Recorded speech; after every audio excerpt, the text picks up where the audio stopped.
네, YTN 라디오 이재현의 뉴스 정면 승부 3부. 뉴스 정면 승부에서만 볼 수 있는 고퀄리티 정치 토크죠. 월요일 함께합니다. 여의도 정면 승부 순서입니다. 오늘은 배준영 국민의힘 의원, 신현영 더불어민주당 의원 두 분과 함께하겠습니다. 두 분 안녕하십니까? 네, 안녕하세요. 네. 자, 오늘 먼저 대통령실 참모진 개편부터 얘기를 해보겠습니다. 홍보 또 정책 라인 강화에 초점을 두고 새 홍보수석에 국민의힘 김은혜 전 의원이 또 신설된 대통령실 정책기획수석에는 이관섭 한국무역협회 부회장이 기용됐습니다. 자, 여당부터 평가를 좀 들어보겠습니다. 배 의원님. 네, 이 취임 100일이 지났습니다. 그래서 여태까지 뭐 잘한 일, 못한 일이 있습니다. 그리고 이것을 5년 임기를 마라톤으로 보면은 지금 한 2km 정도 뛴 겁니다. 그래서 저희가 신발끈을 다시 동여매고 새로운 체제로 저희 국민 앞에 좀 새로운 시스템을 보여준다는 말씀을 드리는 거고요. 네. 그리고 지금 사실 대통령 비서실장님이 그 기재부 출신의 관료 출신입니다. 그리고 그 밑에 굉장히 그 정책에 관련된 라인들이 줄줄이 있어서 그 정책뿐만 아니라 뭐 총무 관리 의전, 부속실, 국정상실장, 공직기관 법률에 이르기까지 너무 업무가 로드가 많이 걸렸기 때문에 그로 인해서 좀 사고도 있었던 것도 사실이고요. 또 대통령 비서실 인원이 예전보다 확실히 줄었다는 것은 아실 겁니다. 또 그리고 장관들한테 그 충분한 권한을 주고 스타 장관을 뭐 양성한다 이런 취지는 있었지만은 그래도 대통령의 공약이라든지 뭐 이런 게 연계돼 갖고 좀 정무적인 판단을 통해서 우리가 하고 싶은 얘기를 국민이 듣고 싶은 방식으로 하는 게 조금 부족하지 않았나 이런 생각을 해서요. 그런 것을 좀 보완하는 그런 인사다 그렇게 봐주시면 좋겠습니다. 그동안에 이제 홍보 부족 문제라든가 정책 혼선의 문제를 해결할 수 있는 인사였다. 이렇게 이제 평가를 하시는 건데요. 자, 신현영 의원님은 어떻게 보십니까? 네, 뭐 취임 100일 때 분골쇄신하겠다고 말씀하셨죠. 윤석열 대통령의 말씀에 부합하지 않는 기대에 못 미치는 개편이 아니었나라는 생각이 들고요. 특히 김인혜 전 의원께서 홍보수석이 되셨는데 소통 라인을 강화하겠다라는 의지는 충분히 이해가 되긴 하지만 또 김인혜 의원이 지금 조사받고 있는 사안에 대해서 검찰의 피의자로 전환된다는 보도가 오늘 또 있었습니다. 참 시기적으로도 절묘한 타이밍에 검찰총장 출신의 대통령과 피의자 신분의 홍보수석 이 조합이 참 의아하다라는 생각이 듭니다. 특히 지난 100일 동안에 국민들께서는 윤석열 정부에 대한 문제점 지적을 하시면서 지지율이 많이 떨어지셨는데 그 근본적인 원인이 뭔지에 대해서 제대로 들여다봐야 된다고 생각을 합니다. 진단이 제대로 돼야 처방과 치료가 제대로 되는데 진단이 제대로 안 되면 아무리 치료를 해도 뭐 질병이 치료가 안 되는 것처럼 오히려 골마 털어져서 나중엔 더 큰 수술을 해야 되는 생명의 위협이 있을 수 있기 때문에 시급하게 근본적인 체계 개선이 필요하다고 생각이 드는데요. 특히나 여론조사에서 가장 문제가 되고 있는 첫 번째 원인 인사 채용의 문제입니다. 인사 라인 포함한 인사 시스템 전반에 대한 그런 점검을 하셨는지 궁금하고요. 주호영 비상대책위원장도 이렇게 말씀하셨습니다. 검찰 출신을 너무 많이 쓴다.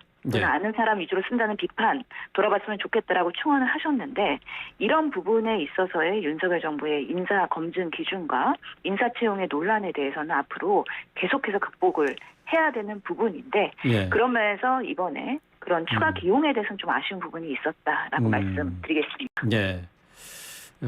뭐 전반적으로 이제 분골 쇄신 윤 대통령이 얘기했지만은 여기에는 미흡한 인사였다라고 말씀하셨는데 이제 근본적인 원인 진단이 제대로 되지 않았다라고 지적을 하셨어요.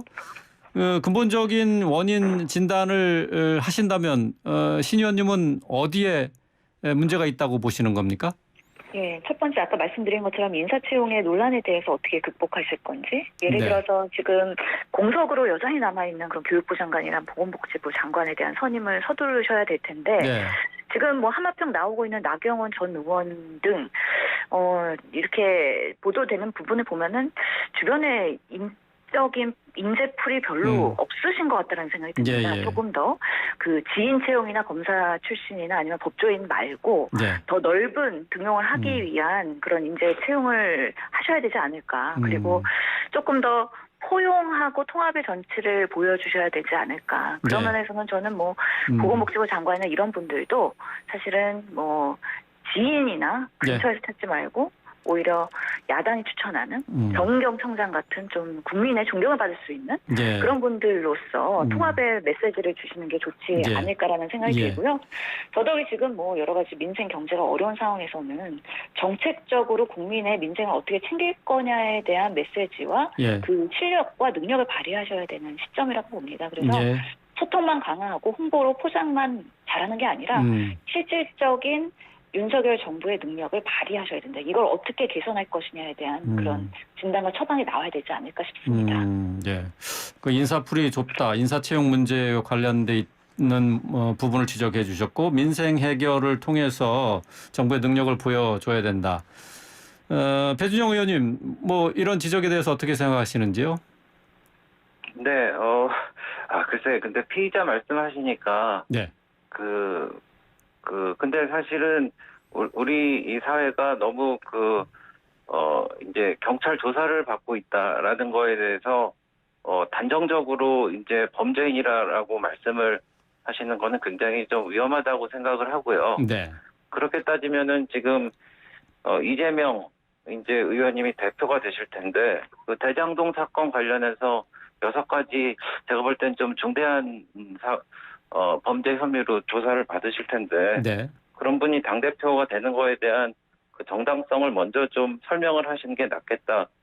저희는 그렇게 생각을 합니다. 그리고 저희가 그 인사에 관련해서는 저희가 착오가 있고 잘못이 있다는 것을 인정을 하는데요. 그래서 아까 말씀드렸다시피 대통령 비서실장이 지금 인사에 관련된 모든 업무를 총괄하다 보니까 또 정책에 관련된 것도 총괄을 하고요. 그래서 이런 일이 벌어지고 또 대통령께서도 이번에 인사에 어떻게 보면 그 실패에 관련된 거는 또 뼈아프게 생각하고 또 반성의 계기로 삼으면 달라질 거라고 생각을 합니다. 저는 한 가지 좀 말씀드리고 싶은 게 저희가 좋게 보시는 그 여론조사에 보면은 추진력 있는 일처리, 경제위기 대응 능력, 그리고 약속한 공약 실천 등으로 나와 있는데 저희가 사실 70년 만에 청와대를 이전하고 권위주의를 타파한 거라든지 도어 스태핑을 통해서 국민에게 정말 정부 최고 책임자의 민낯을 보여주고 언론 소통을 한다는 것도 말씀드리고 싶고요. 그 경제위기 대응 관련해서도 사실 그 지난 정부에서 부동산 정책을 28번이나 잘못해서 올 8월부터 전세 대란이 우려됐는데 저희가 이제 그 상생 임대인 제도라든지 대출 제도 개선이라든지 뭐 주택 공급이라든지 이런 대책을 통해서 집값 안정화를 하고 있다는 것도 좀 평가를 해주시면 좋겠고요. 그리고 윤석열 정부 100일 국정 운영 골든타임을 맞이해서 저희가 93건을 입법 발의하고 추진 중에 있습니다. 그리고 그 1,004건의 규제 개혁 과제를 선정했는데 140건의 규제 개선 조치를 이끌었고 뭐 이런 일들을 많이 하고 있는데 저희가 잘 안 알려진 것 같습니다. 그래서 이런 부분을 좀 적극적으로 알리고 또 입법에 관련해서서는 민주당에서 정말 도와주셔야 돼요. 그래서 이런 부분에 있어서 저희가 좀 호소를 하려고 하고 있습니다. 알겠습니다. 제가 좀 추가로 말씀을 드리겠습니다. 짧게 부탁드립니다. 짧게. 김은혜 수석을 저희가 범죄인이라고 얘기한 적은 없고요. 피의자로 전환된 거에 대해서 시점이 절묘하다라고 말씀드린 거고요. 국민의힘에서는 저는 여당으로서 정부를 잘 견제할 수 있는 쓴소리를 잘 해야 된다고 생각을 합니다. 그래서 여러 가지 그런 정책적인 부분에 대해서 쉴드를 치는 게 아니라 윤석열 정부가 부족한 부분을 어떻게 보완할까에 대한 말씀을 주셔야 된다고 생각을 하고요. 그러면서 코로나나 민생에 대한 부분들이 전혀 보이지 않고 있는데 이런 부분에 있어서의 윤석열 대통령의 발언 등이 필요할 것 같다는 생각이 들고 그러면서 이전 정부의 뭐 부동산 실책이나 뭐 이재명 그 당대표 후보를 언급하는 거는 대해서는 사실 내로남불을 오히려 리피트하겠다라는 얘기가 될 수 있기 때문에 네. 적절한 비유는 아닌 것 같습니다. 그래서 네. 국민들이 지금 이렇게 정권을 바꿔주시면서 한번 제대로 해보라고 하는데 우리는 예전보다 뭐 못한 건 아니다라고 변명하는 거는 별로 신뢰를 가질 수 없는 부분이라고 생각을 합니다. 예, 알겠습니다. 자, 계속해서 다음 이 이슈로 좀 넘어가 보도록 하겠습니다. 검수완박에 이어서 검수원복이라는 단어가 요즘 신문지상에 자주 오르내리고 있습니다. 오늘 국회 법사위에 한동훈 장관이 출석해서 법무부 업무보고가 진행이 되는데요. 법무부의 이른바 검수원복, 그러니까 검찰 수사권 원상 복구 시행령 개정안을 두고 여야가 충돌했습니다. 신현영 의원님부터 의견 들어보겠습니다. 네, 오늘의 법무부의 모습은 국민들이 기대하는 모습은 아니었다고 생각합니다. 그 법사위에서의 그런 한동훈 장관과의 여러 공방들인 건데요. 네. 실제로 지금 그 검찰의 그런 수사 기소권 분리에 대해서 국회에서 입법을 추진했음에도 불구하고 행정부인 법무부에서 시행령으로 이를 다시 원상 복귀시키는 예. 그런 상황에 대해서 여야의 공방이 좀 내실 있게 이루어졌어야 되는 부분인데 법사위에서 그러지 못한 거에 대한 유감을 좀 표명을 하겠습니다. 지금 상권 분립인 국가에서 행정부의 권한이 상당히 비대해져 있다라는 거는 기존 예전부터의 문제의식입니다. 예산에 대한 편성권도 그렇고요. 사실 국회에서 예산을 심의한다고 하지만 심의해서 바꿀 수 있는 조항들이 매우 한계가 있기 때문에 네. 그리고 입법조차도 이렇게 입법을 통해서 뭔가 입법 기관으로서의 역할을 하려고 하면 시행령으로 다시 행정부가 원상 복귀시키는 이런 부분에 있어서는 정말 행정부가 입법부를 얼마나 존중하고 있느냐에 대한 문제의식이 있는 거고요. 네. 그런 면에서 이번 기회에 상권 분립이 우리나라가 제대로 되고 있는 문제에 대한 좀 충분한 심도 있는 고민과 논의가 필요할 것 같다는 생각이 듭니다. 네. 자, 배 의원님. 정부가 국회를 존중해야 된다는 말씀을 하셨는데 저는 그거에 앞서서 민주당은 국민을 존중해야 했다는 말씀을 드립니다. 지난번에 검수완박할 때 안건 조정위를 이제 사람을 늘려서 표결을 하려고 멀쩡한 민주당 의원을 그냥 무소속으로 만들어서 이렇게 표결 처리했는데 그거는 과연 법정신에 맞느냐, 제가 이런 말씀을 안 드릴 수 없고요. 네. 그리고 지난번에 그 검수완박법을 만들었는데 그 검수완박법에 의하면은 부패 범죄, 경제 범죄 등 대통령령으로 정하는 중요 범죄라고 돼 있습니다. 그렇기 때문에 우린 이게 등을 확대 해석해야 된다, 이게 좀 문제를 삼고 계시는데 네. 글쎄요. 근데 그럼에도 불구하고 아까 말씀드린 민주당의 일탈에 비하면은 훨씬 적법한 절차를 했다라는 말씀을 드리고 그리고 국민들께서는 좀 이해하기 힘드시니까 제가 이렇게 묻는 사람이 있습니다. 깡패 수사하다가 깡패인 줄 알고 이제 부패 수사인 줄 알고 이렇게 부패 수사를 하다가 쫓아갔는데 보니까 깡패예요. 네. 그러면은 손 털고 돌아서서 경찰에 인계합니까? 그리고 경제 수사인 줄 알고 쫓아갔는데 마약 밀매 수사란 말입니다. 그럼 마약 밀매 수사 경찰에서 하라고 손 털고 돌아갑니까? 그렇게 범죄라는 것은 어느 하나로 규정짓기 힘들고 연계돼서 하는 것들도 많은데 검찰의 힘을 빼갖고 지난 정권에 어떤 그 범죄를 저질렀던 분들을 이런 타겟에서 벗어나기 위한 그런 의도로 법을 만들고 그것을 무리하게 시행하는 것은 네. 분명히 문제가 있습니다. 그래서 여야 간의 공방이라고 하시지만은 그 얼마 전에 7월 20일인가요? OECD 그 뇌물 방지 장업반 의장이라는 분이 그 법무부의 검찰청법 등 개정에 의한 한국의 부패 수사 역량 양화를 우려하는 서한을 보냈습니다. 예. Serious Concerns라고 말씀하셨는데 정부 차원의 대책이 필요하다고 권고를 했고 예. 저희가 이거에 맞춰서 한지도 모르겠는데 이 법 취지를 자꾸 말씀을 하시는데 헌법의 취지를 좀 말씀드리고 싶고요. 그리고 또 하나는 민주당이 그렇게 고위공직자 수사처를 만들어서 패스트트랙을 무려 2번이나 사용했습니다. 그거 제대로 굴러갑니까? 예. 네. 예, 알겠습니다. 민주당 측에서는 이제 법 취지를 벗어난 것이다라고 이제 반발하고 있는 거고, 국민의힘에서는 이제 위임 범위를 벗어나지 않는 것이어서 잘못된 것이 없다라고 주장을 하고 있는 부분인데 앞으로도 계속 뭐 이 부분은 계속 논란이 되긴 할 것 같습니다. 다음 주제를 넘어가도록 하겠습니다. 더불어민주당이 탈북어민 북송 사건 또 서해 공무원 피격 사건과 관련해서 최근에 진행된 검찰의 수사 또 감사원의 감사가 문재인 정부를 겨냥한 표적 수사 또 정치 보복 아니냐는 의혹을 제기를 했습니다. 자, 이번에는 배준영 의원님부터 의견을 좀 들어볼까요? 네.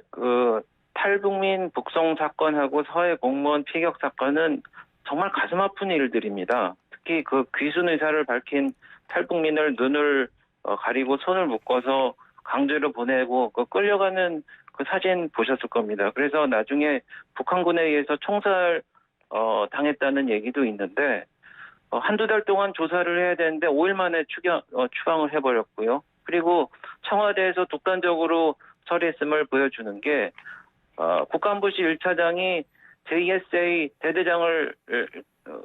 대대장과 문자 메시지를 주고받았는데 네. 그 사실을 정경두 국방부 장관도 뉴스 보고 알았을 만큼 국기문란 사건이 일어난 겁니다. 그리고 난민을 박해할 것이 분명한 나라로 강제로 돌려보내서는 안 된다는 국제법상의 농루플망 원칙도 위반을 했어요. 그러니까 이것을 밝혀내야 됩니다. 간접살인이나 다름없다라는 얘기가 있고 네, 또 하나는 서해 공무원 피살 사건이 있는데